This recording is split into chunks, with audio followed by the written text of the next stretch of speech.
In a quiet area of the animal shelter, a sad cat named Max kept crying because he missed his owner. His family had no choice but to leave him there, their hearts breaking too, not knowing how much he was suffering at night. One morning, Dr. Johnson was checking on Max when he saw something strange about his collar. He moved closer to read the name tag better, and his eyes got really big with shock. "This doesn't make sense," he said quietly, then quickly asked for his assistant. Sarah ran over to him. "What's wrong, doctor?" "Johnson?" she asked, looking at him and then at Max, who was still hiding in the corner. "Sarah, are you completely sure the woman who left him here said their last name was Wilson?" Ryan asked.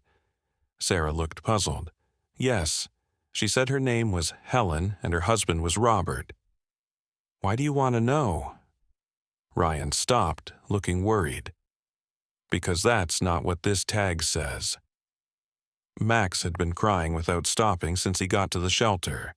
Helen Wilson, whose husband had just passed away, had brought Max in because she said he would only listen to Robert. The family couldn't handle taking care of him anymore and felt like they had no other option. "We'll try to come get him back if we can," Helen had said while crying.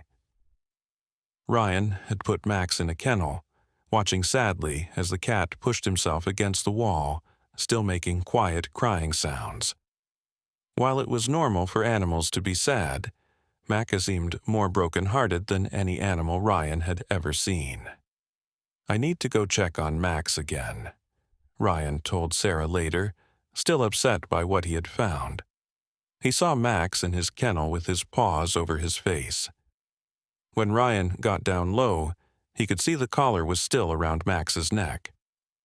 "Let me take that collar off you," he said gently, reaching toward Max, but the cat suddenly screamed and jumped away, making angry hissing sounds. Ryan quickly pulled his hands away, shocked by Max's behavior. "Why won't you let me take off your collar, buddy?" he said out loud, confused. He had gotten a quick look at the name tag and felt really puzzled. "Maybe I didn't read it right," he told himself. But something felt wrong. Ryan moved closer slowly, talking in a gentle voice. "It's all right, Max. I'm trying to help you," he said softly, carefully putting out his hand. Max's eyes became tiny slits, and he quickly hit at Ryan with his claws, almost scratching him.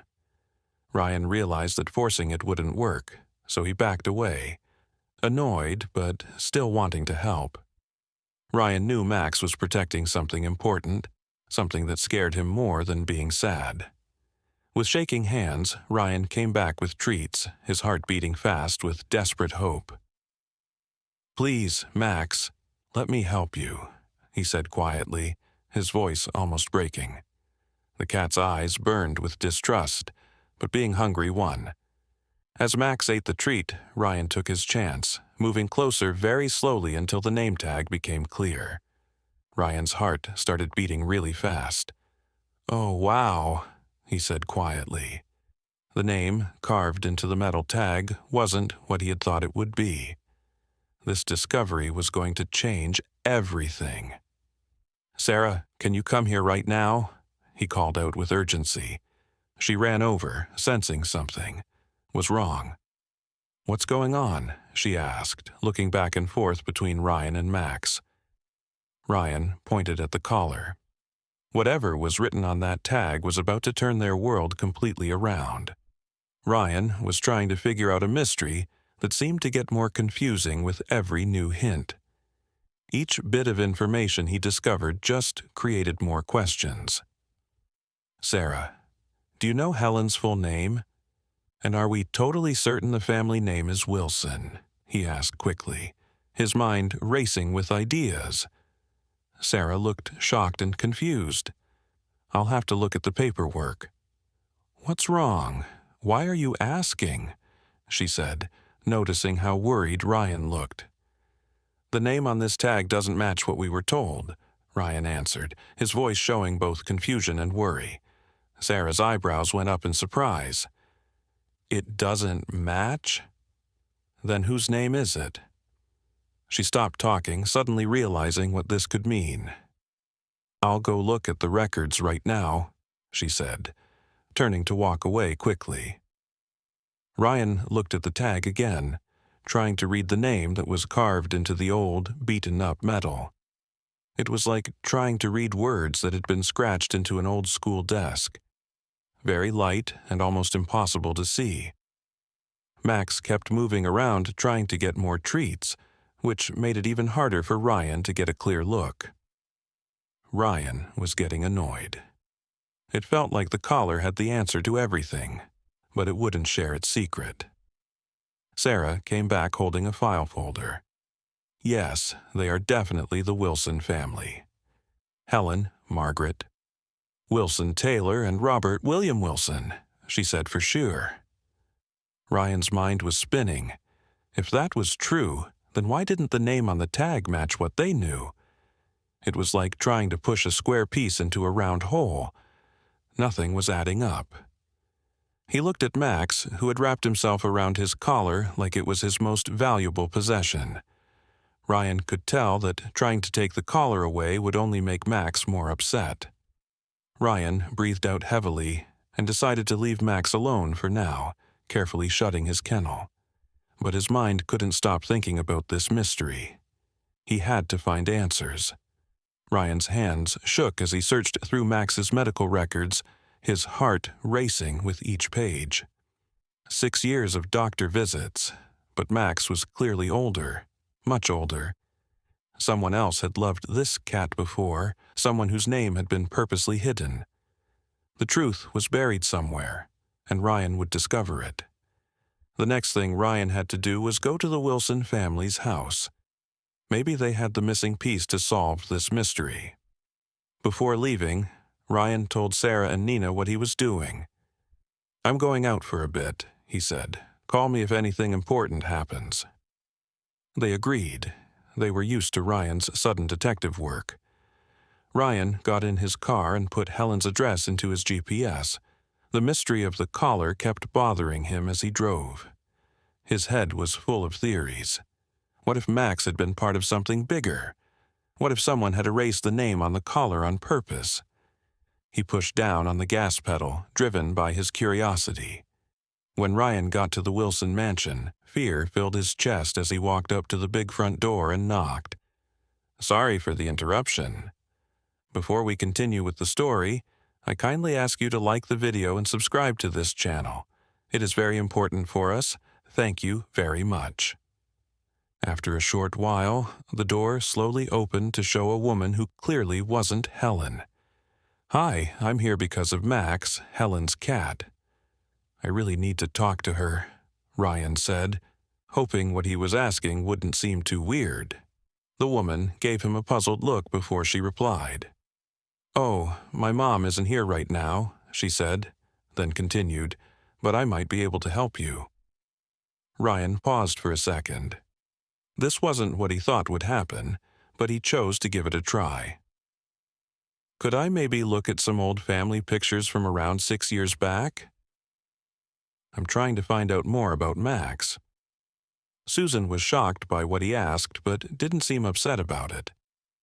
"That's pretty weird, but okay, let's see what we can dig up," she said, moving out of the way so he could come into the house. Once inside the big, fancy entrance, Ryan's attention went straight to a painting of Robert Wilson, eyes that felt like they were watching him with quiet blame. Then he spotted it. A picture of Helen and Robert with Max, the same collar around the cat's neck that he could see clearly. Ryan's heart pounded hard as he looked closely at the tag in the picture. The name was wrong. Totally wrong. Who did Max really belong to before this? Before he could think more about it, Susan's footsteps came down the stairs, breaking the silence. Susan was holding a photo book close to her chest and looked at Ryan with wonder and excitement. "Why do you care so much about that specific picture?" she wanted to know. Ryan wasn't sure how much he should say. He thought about making something up, but chose to tell the truth. I'm really interested in Max's story, especially after Robert passed away, he said honestly. Susan's expression became gentler, and sadness showed on her face. My dad saved Max from a car crash, Susan told him, her voice thick with old memories. Max was too scared to go near cars after that, so Dad took care of him here. Ryan felt a chill run through him. 6 years, but that timing didn't make any sense. As they flipped through the photo book together, Ryan saw Max's collar in some of the earlier pictures. Something about it grabbed his attention. Has Max always had this same collar on? Ryan wondered out loud. Susan paused to think, her forehead wrinkling a little. Yeah, he has. Ryan got more interested. Do you know of anyone who might have had Max before your dad found him? Susan shook her head. No, we never found out where he came from before Dad discovered him. They continued flipping pages until one particular picture made Ryan freeze. It was older than the rest, and unlike Max's current tag, which was now worn down and difficult to read, the name on this one was still completely clear. Ryan's heart began to race. This was the answer he was looking for. Could I take this picture with me? It might help me understand what's happening, he asked. Susan considered it for a moment, then agreed, choosing to trust Ryan with the photo. Back at the animal hospital, Ryan put the picture on the counter where Sarah and Nina could both see it. Look at this name, Catherine Montgomery, he said, showing them where to look. A quick online search found a woman with that name living in a nearby town. The timing made complete sense. Ryan's heart beat quicker as he called her phone number. I think I might have found your lost cat, he said carefully, his voice calm but showing some uncertainty, as if he wasn't totally sure how she would respond. Catherine couldn't believe what she was hearing, her brain fighting to make sense of his words. Her heart was racing, and for a long moment she just listened, trying to figure out if this was some kind of error or mean trick. But he seemed genuine. You think you found Max? She finally said in a whisper, her voice so quiet it was hard to hear. Ryan agreed, even though she couldn't see him. I think so. Could you come to the hospital and see for yourself? Still shocked, Catherine managed to nod. She couldn't find the right words, but she knew there was only one thing to say. Yes, definitely. The trip to the hospital felt unreal. Her thoughts went back to the day she had lost him, all the lost pet signs she had put up everywhere, and the hurt that had never fully healed. She had tried to keep living her life, tried to accept that Max was gone for good, but now there was hope once more. When Catherine got there, Ryan walked her down the quiet hallway to where the animal cages were, moving slowly and carefully. The smell of cleaning supplies and faint animal odors filled the air, making everything feel very real. Her heart beat quicker as they stopped in front of a small cage. Ryan pointed gently. He's right there. Inside the cage, a gray-striped cat sat curled up in a small ball, his green eyes looking worn out and suspicious. At first, Max made a loud, harsh crying noise, the kind she had heard so many times before when he felt afraid or stuck. Catherine's breathing stopped for a moment. That noise, she remembered it so clearly. Ryan moved to the side so she could get closer. Max stopped crying all at once, his ears pointed up, his eyes getting wider as he stared at her face. Catherine felt anxious. A tight feeling formed in her throat, full of both hope and fear. What if he didn't know her anymore? What if too much time had gone by? Very slowly and gently, she put out her hand with her palm up, letting him choose whether to come to her. Max smelled the air, his whiskers twitching. A long, silent moment went by between them, heavy with feelings that couldn't be described with words. Then, all at once, something shifted. His tail moved, his body language changed, and a deep rumbling sound came from his chest. Catherine barely had time to prepare before Max leaned forward, pushing his forehead against her hand and rubbing against her with clear love. She took a sharp breath as tears came to her eyes. "I lost him 6 years ago when I was moving," she said through her crying. "I searched everywhere for him, but he was just gone." Ryan watched quietly as she gently stroked Max's fur, her touch soft and careful, as if she was worried this moment might vanish like a dream. The strong bond between them was impossible to question, but just as the room filled with the warmth of their reunion, the sound of footsteps broke the moment. Nina, who worked at the hospital, showed up in the doorway, looking concerned. "Ryan," she said carefully, "Helen Wilson is here." Ryan turned to look at her. "Helen?" His eyebrows pulled together in confusion. Nina nodded, looking back and forth between Ryan and Catherine. "She seems really upset." Ryan took a deep breath and looked at Catherine before giving her a comforting nod. "I'll be right back." He walked into the waiting area, where Helen Wilson was standing near the front counter, her hands held tightly together. Her face, marked with the wrinkles of old age, showed sadness and confusion. For a moment, no one said anything.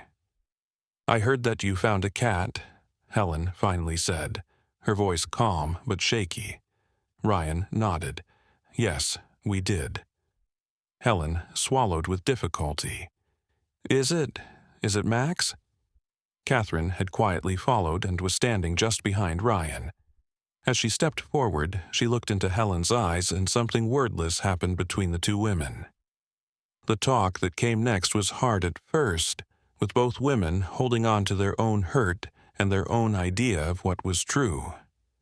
Catherine talked about the pain of losing Max, about the months and years she had spent looking for him, never able to really accept that he was gone. Helen listened, her fingers holding her purse strap tighter. Then, speaking quietly, Helen told her side of the story. How she and her husband, who had died, had found Max wandering around injured. How they had taken care of him until he was better, and how, as time went on, he had become a loved part of their family. As they kept talking, the stress between them slowly disappeared.